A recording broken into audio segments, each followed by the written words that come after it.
ঠিক তখনই আকাশ থেকে অদ্ভুত এক জিনিস তার সামনে নেমে আসে আর সবকিছু হঠাৎ শান্ত হয়ে যায়। বারবি লক্ষ্য করে দেখে সেই অদৃশ্য জিনিসটা একটা গরুর মাঝ বরাবর পড়ে, আর যার কারণে গরুটা দুই টুকরো হয়ে যায়। ভয়ে কাঁপতে কাঁপতে সে সেটি স্পর্শ করে বুঝতে পারে এটা আসলে একটি অদৃশ্য দেয়াল, যা এতটাই শক্ত যে এর কারণে অনেক বাড়িঘর পর্যন্ত দুই ভাগে কেটে গেছে। এ সময় জো ম্যাক অ্যালিস্টার নামের এক কিশোর সেখানে এসে জিজ্ঞেস করে বারবি ঠিক আছে কিনা। সেও সেই অদৃশ্য দেওয়াল দেখে অবাক হয়ে যায়। অন্যদিকে শহরে খবর ছড়িয়ে পড়ে যে পুরো টাউনের বিদ্যুৎ সংযোগ বিচ্ছিন্ন, ফোন লাইন বন্ধ, ইন্টারনেট কাজ করছে না, এমনকি সব ধরনের স্যাটেলাইট যোগাযোগও বন্ধ হয়ে গেছে। ঠিক তখনই শহরের ওপর দিয়ে উড়ে যাওয়া একটি বিমান সেই অদৃশ্য দেওয়ালের সঙ্গে ধাক্কা খেয়ে ভেঙে পড়ে। এতে শহরের মানুষ আরও বেশি আতঙ্কিত হয়ে ওঠে। এখন নিশ্চিত হয়ে যায় যে এটা শুধু দেওয়াল নয়, বরং একটি গম্বুজ আকৃতির ডোম যা পুরো শহরটিকে চারদিক থেকে ঘিরে ফেলেছে। অন্যদিকে আমরা দেখি শহরের রেডিও স্টেশনে ফিল বাসবি ও তার সহকারী ডডি সিগন্যাল ফেরানোর চেষ্টা করছে। তারা বুঝতেই পারছে না হঠাৎ সব সিগন্যাল কেন বন্ধ হয়ে গেছে, তবে তারা এটাকে নিজেদের রেডিও স্টেশনের জনপ্রিয়তা বাড়ানোর সুযোগ হিসাবে দেখে কাজ শুরু করে। এদিকে একটি ফায়ার ট্রাক ডোমের দিকে আসছিল। বারবি দূর থেকে চালককে সতর্ক করে এবং বড় দুর্ঘটনা থেকে রক্ষা করে। পরে তদন্তের জন্য কয়েকজন পুলিশ আসে, কিন্তু এই অদ্ভুত ডোমের কোনো ব্যাখ্যা তারা খুঁজে পায় না। তখন শহরের প্রভাবশালী কাউন্সিলম্যান বিগ জিম রেনি সেখানে পৌঁছায়, কিন্তু সেও কিছু বুঝতে পারে না। পুলিশ জানায় শহরের দিকে আসার সব রাস্তা বন্ধ করে দেওয়া হয়েছে, কারণ ডোমের কারণে একের পর এক ভয়াবহ দুর্ঘটনা ঘটছে। এরপর আমরা দেখি শহরের এক বাড়িতে জুনিয়র নামের এক ছেলে অ্যাঞ্জি নামের এক নারীর সঙ্গে ঘনিষ্ঠ মুহূর্ত কাটাচ্ছে। অ্যাঞ্জি পেশায় নার্স এবং সে জুনিয়রের বড় বোনের মতো। সম্পর্কের কথা স্বীকার করে জুনিয়র বলে সে অ্যাঞ্জিকে খুব ভালোবাসে, কিন্তু অ্যাঞ্জি জানিয়ে দেয় সে তার জন্য এমন অনুভূতি পোষণ করে না। এতে জুনিয়রের মন ভেঙে যায় এবং তাদের মধ্যে তীব্র ঝগড়া শুরু হয়। ঝগড়ার এক পর্যায়ে অ্যাঞ্জি তাকে চড় মেরে সেখান থেকে চলে যায়। সবশেষে আমরা দেখি ক্যারোলিন, অ্যালিস ও তাদের ছোট মেয়ে নুরি, এই তিনজনের একটি পরিবার শহরের দিকে আসছে। তারা জানে না যে পুরো শহরটি ইতিমধ্যেই সেই রহস্যময় ডোমের ভেতরে বন্দী হয়ে গেছে। একদিকে আমরা দেখি জুলিয়া নামের একজন ইনভেস্টিগেটিভ রিপোর্টারকে, যার চেস্টার্স মিল শহরে বেশ সুনাম ছিল। একদিন একটি অচেনা নারী তাকে গোপন খবর দেওয়ার জন্য ফোন করে।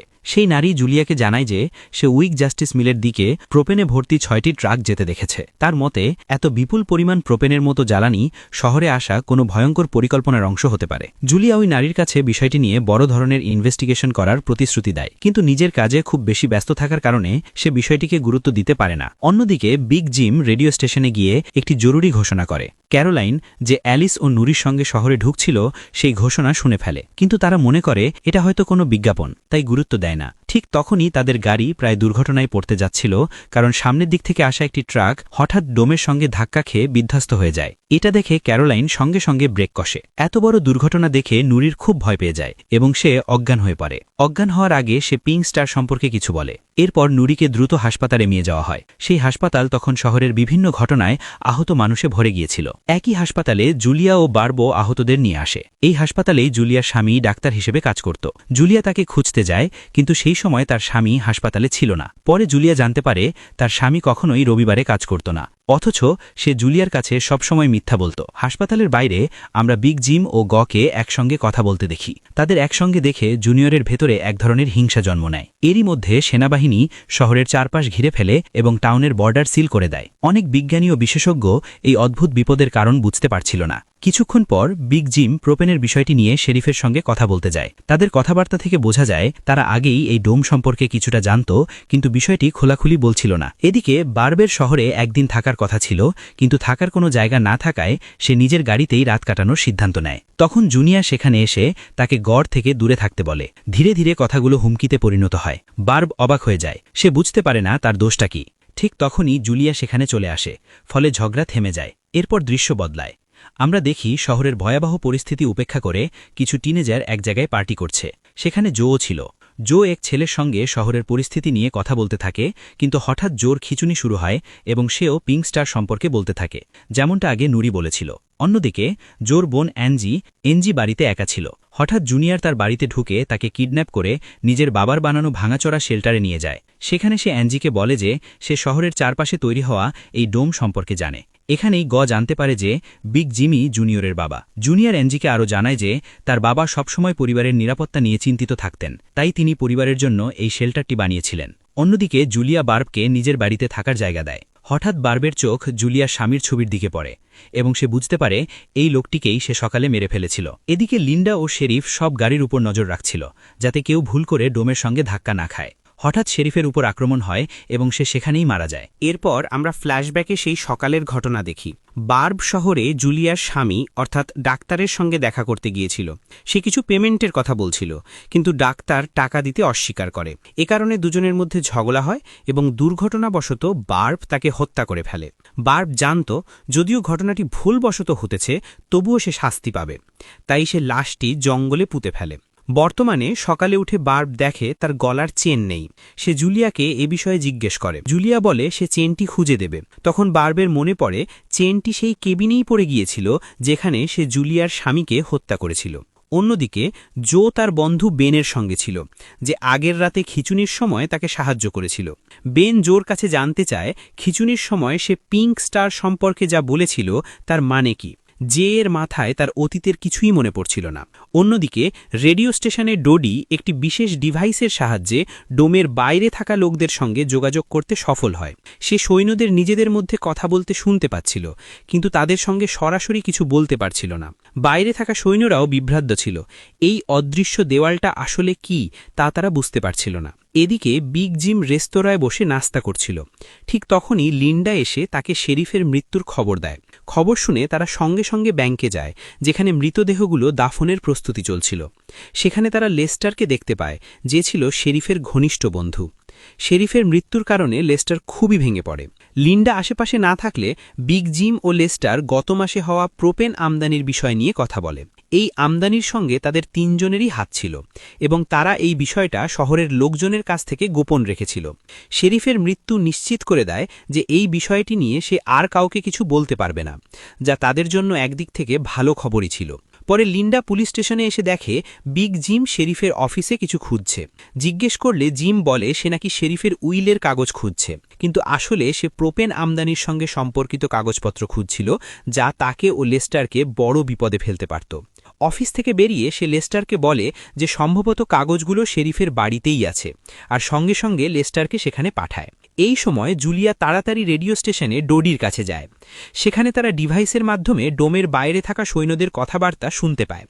তাদের কথা শুনে জুলিয়া জানতে পারে সৈন্যরা মাটি খুঁড়ে ডোমের নিচ দিয়ে বের হওয়ার চেষ্টা করছে, কিন্তু তারা তাতে সফল হতে পারছে না।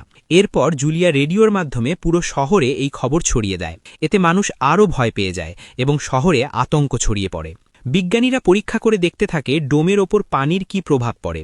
তখন যে লক্ষ্য করে যে ডোমটা যেন একটা ছাঁকনির মতো, খুব সামান্য পানি ভিতর দিয়ে যেতে পারে। সে এই তথ্য বেনকে জানায়। অন্যদিকে বারবি তার হারানো চেন খুঁজতে জুলিয়ার স্বামী ডাক্তার কে এর কেবিনে যায় এবং সেখানেই সে চেনটা পেয়ে যায়। ঠিক তখনই জুনিয়র সেখানে এসে তাকে দেখে ফেলে। জুনিয়র বারবিকে জিজ্ঞেস করে সে কি জে এর সঙ্গে ঘুমিয়েছিল। বার্বের মনে হয় জুনিয়র হয়তো তাকে চেন খুঁজতে দেখেছে এবং তাই সে জুনিয়রকে এভাবে ছেড়ে দিতে পারে না।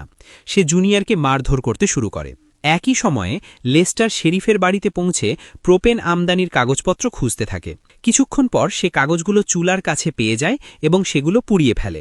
কিন্তু বের হওয়ার সময় আগুন থেকে ছড়িয়ে পড়া কাগজের ছাই ও আগুন ঘরের পর্দায় লেগে যায়। অল্প সময়ের মধ্যেই আগুন পুরো বাড়িতে ছড়িয়ে পড়ে। আগুন দেখে অনেক মানুষ জড়ো হয়ে নেভানোর চেষ্টা করে, কিন্তু ফায়ার ট্রাক না থাকায় আগুন নেভানো প্রায় অসম্ভব হয়ে পড়ে। যদি তারা বাড়িটাকে পুরোপুরি পুড়ে যেতে দিত, তাহলে ডোমের ভিতরের তাপমাত্রা খুব বেড়ে যেত এবং মানুষের প্রাণও ঝুঁকির মধ্যে পড়ত। তাই সবাই মিলে আগুন নেভানোর চেষ্টা শুরু করে। এই কাজে বারবি সবার নেতৃত্ব দেয়। লিন্ডা ঘরের ভিতর থেকে লেসনারের চিৎকারের শব্দ শুনতে পায়। সে ভিতরে গিয়ে তাকে টেনে হিঁচড়ে বাইরে বের করে আনে এবং চিকিৎসার জন্য ডাক্তারের কাছে পাঠায়। কিন্তু এই জায়গায় মানুষ 1 ঘন্টা চেষ্টার পরও কোনো সমাধান খুঁজে পায় না, বরং আরও বেশি বিভ্রান্ত হয়ে পড়ে। শেষ পর্যন্ত জিম একটি বুলডোজার নিয়ে পুরো ঘরটি ভেঙে ফেলে। তখন পরিস্থিতি কিছুটা শান্ত হয়। এরপর সবাই ক্লান্ত অবস্থায় এক জায়গায় জড়ো হয়। সেখানে পল নামের এক পুলিশ অফিসার হতাশ হয়ে বলে যে তারা কেউই এই টাউন থেকে বের হতে পারবে না, কারণ ডোমটি আজ যে ধোঁয়া বের করেছে তা বাইরে যেতে দিচ্ছে না। সে বলে তারা সবাই এই ডোমের ভিতরেই মারা যাবে। এই কথা বলতে বলতেই পল হঠাৎ আকাশের দিকে গুলি ছোড়ে। গুলিটি ডোমে লেগে ফিরে এসে আরেকজন পুলিশকে আঘাত করে এবং সে সঙ্গে সঙ্গে মারা যায়।